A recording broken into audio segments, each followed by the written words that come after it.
Hola, sóc en Jaume i avui us vinc a presentar aquest llibre, 48 braçades, és de l'editorial Columna i està fet per Miquel Sunyer. Tracta una mica de la seva vida com a nedador des que era petit fins que s'ha fet gran, o sigui, com els canvis que ha anat visquent, saps?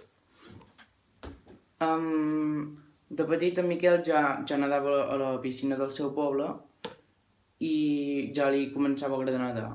Després, quan anava al mar, a l'estiu, amb la seva família, anava fins al límit on hi ha les boies, que és el límit del mar, anava i tornava ben ràpid, amb el menor temps possible, a veure quan feia.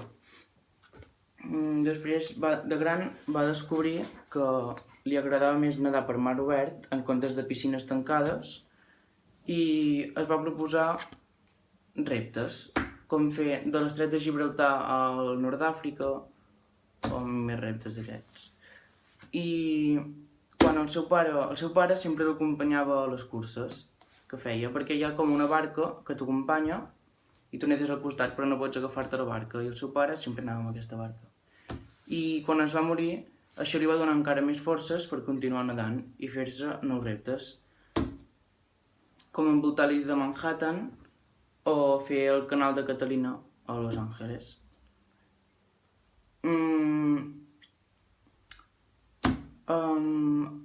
Alguna curiositat d'aquest llibre? Doncs, que m'ha sorprès bastant és que quan va fer el canal de Catalina van ficar carn al voltant de la barca perquè els taurons no anessin cap a ells, sinó anessin cap a la carn de la barca.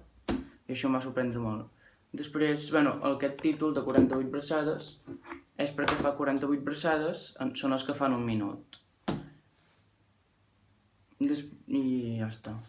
Aquest llibre me'l va regalar la meva mare i per Sant Jordi de l'any passat, 2015, i és bastant interessant perquè ens explica la vida d'un, que és un familiar nostre, de la nostra família, i m'ha agradat bastant. El recomano, per exemple, a la gent que li agradi nedar,